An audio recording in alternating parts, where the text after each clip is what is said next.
L'Égypte a témoigné de nombreuses civilisations. C'est pourquoi elle se caractérise par un environnement et une culture variés et différents. Cette diversité de cultures a produit un merveilleux assemblage de vêtements transmis d'une génération à l'autre partout en Égypte. Ces vêtements reflètent les croyances, les concepts populaires et la nature de l'environnement.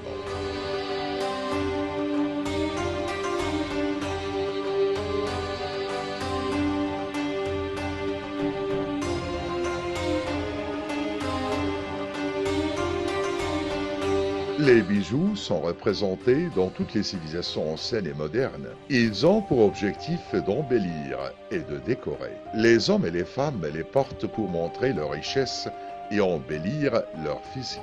Comme nous le savons, l'être humain porte un intérêt naturel à la beauté et à l'embellissement. L'homme porte les bijoux depuis l'âge préhistorique.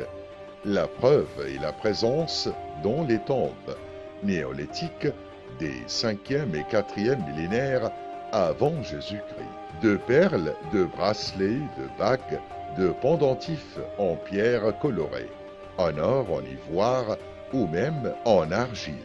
Des couronnes et des ceintures en cuir ont aussi été trouvées. L'or et le cuivre ont été utilisés dans la fabrication des bijoux.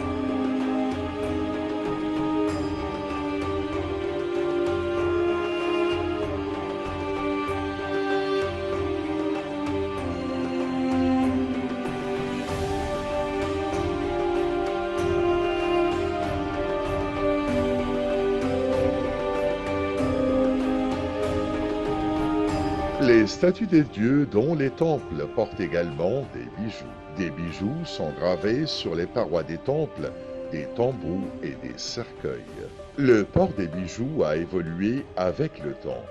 Les bijoux sont devenus des amulettes dotés d'éléments décoratifs pour mettre en relief la beauté de la personne qui les porte.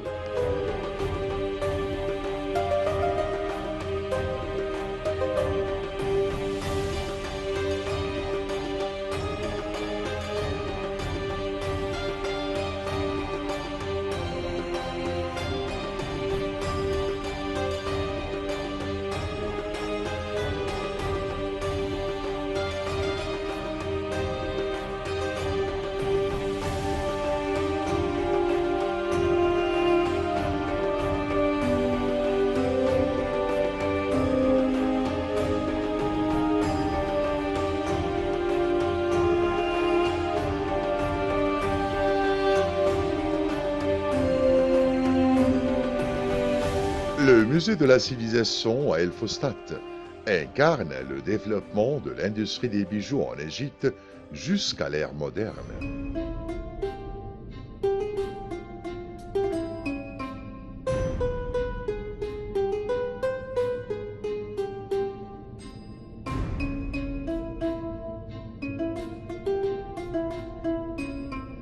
Le musée présente un documentaire sur l'histoire et le développement de l'industrie des bijoux en Égypte.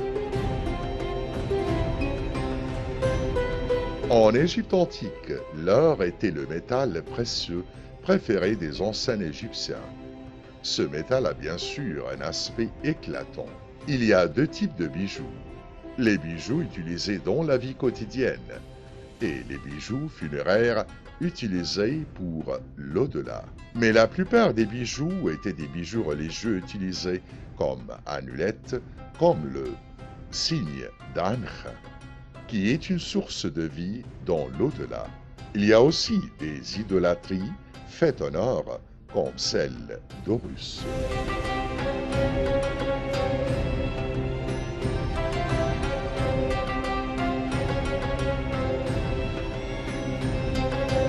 L'ancien Égyptien préfère la décoration des bijoux avec des coquilles, des pierres précieuses ou des perles. Quant aux couronnes et aux ceintures, ils sont faits en or ornés d'idoles.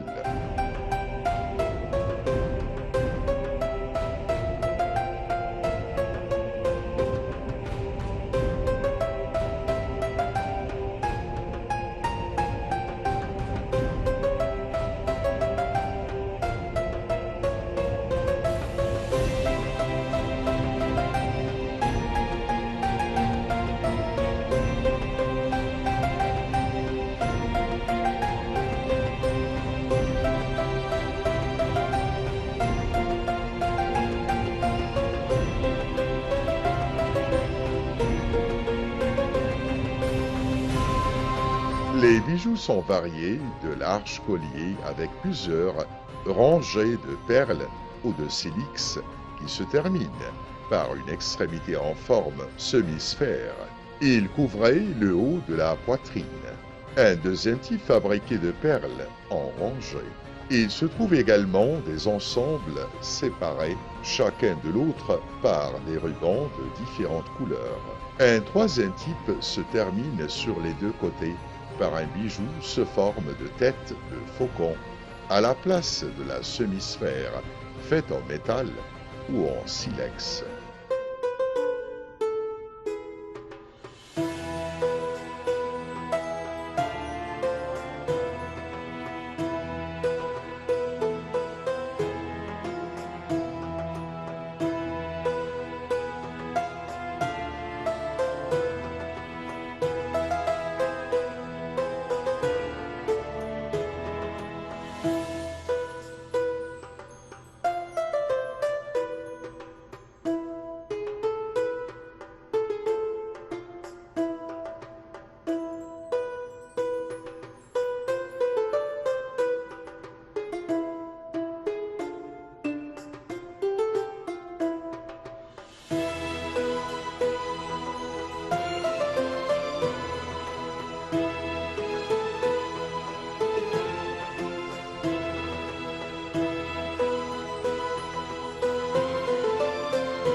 Parmi les formes les plus célèbres de bijoux et qui existent encore de nos jours figurent les bracelets et les bracelets de cheville à cause de leur force magique.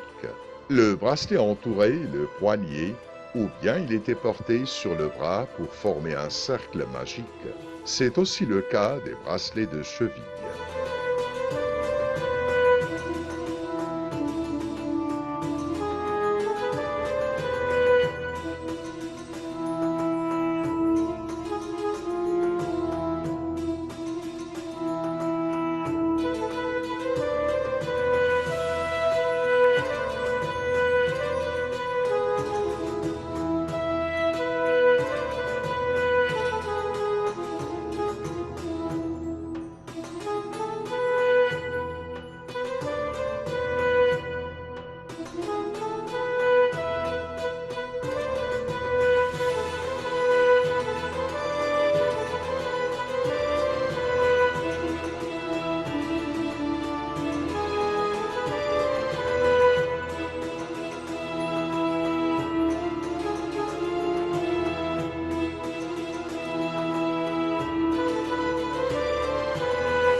À l'époque préhistorique, ces bijoux étaient faits avec des os, des cornes de pierre, du bois, du cuir ou des cheveux. Il était aussi fait avec des perles, des os, des métaux ou de l'ivoire. Ces bracelets et ces bracelets de cheville étaient fabriqués ensuite en métal incrusté de pierres semi-précieuses ou de verre.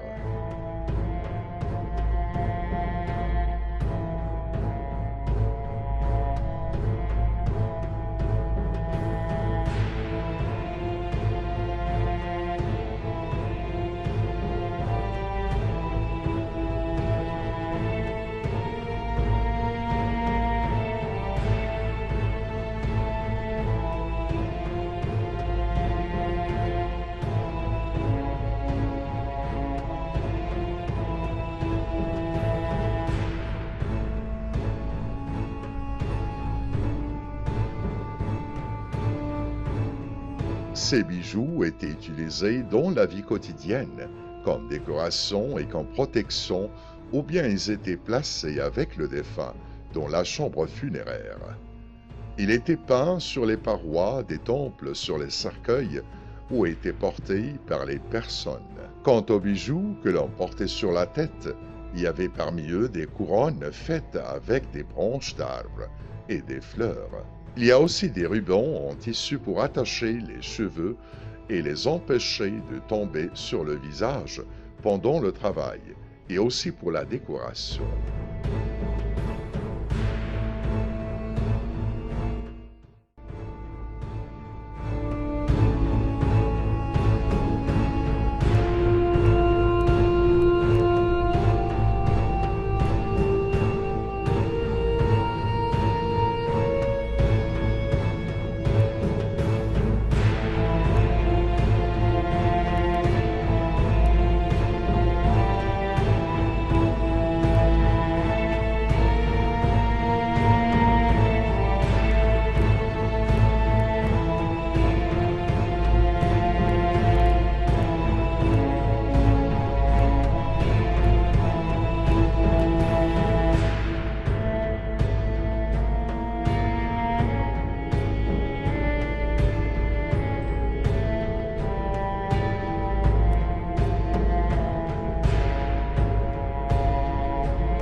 Ces couronnes ont été ensuite fabriquées en or et en cuivre. On a aussi fabriqué des perruques avec des fils de lin, ou du laine très fin, ou avec des cheveux. Parmi les bijoux importants pour les femmes et les hommes, il y a ceux des oreilles. L'ancien Égyptien portait les boucles d'oreilles depuis la deuxième période intermédiaire, 1650 avant Jésus-Christ. Le premier roi à porter des boucles d'oreilles était peut-être Thoutmôsis IV, en 1410 avant Jésus-Christ.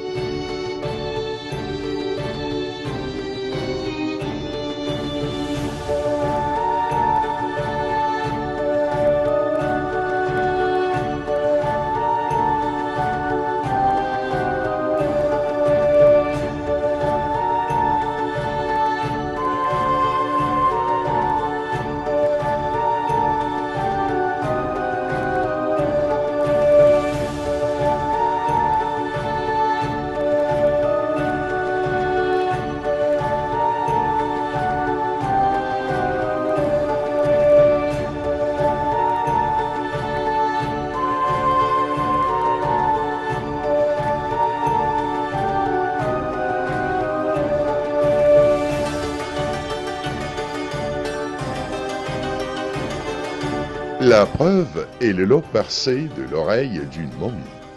Ces boucles d'oreilles étaient en or ou en or décoré. Parmi les plus belles boucles d'oreilles, trouvez celle du roi Toutankhamon et de la reine Néfertari, selon les dessins de son tombeau dans la vallée des reines. L'homme a connu les bijoux des doigts à l'époque préhistorique. La passion des femmes pour les bijoux est restée jusqu'à l'époque islamique et s'est prolongée aux autres époques.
Passons maintenant aux bijoux bédouins, qui ont un caractère différent. Les bijoux populaires des femmes bédouanes sont parmi les plus répandus et qui expriment les coutumes et les traditions.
Les femmes issues de différents environnements se vantent de leurs bijoux qui varient entre les boucles d'oreilles, les bracelets de cheville, les colliers et les chaînes de nature bédouine.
Le caractère bédouin a évolué et les femmes préfèrent aujourd'hui porter les bijoux ayant cet aspect. Les anciens bijoux en argent plaisent à la femme bédouine qui les utilise pour décorer les burqas. Elle utilise aussi de petites pièces de monnaie en grande quantité.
En ce qui concerne les bijoux en Haute-Égypte, ils sont caractérisés par le kerdan, dont la forme et la taille varient. Il est fabriqué en or pur. Il y a aussi les bracelets de cheville, les bagues, les boucles d'oreilles, de différentes formes.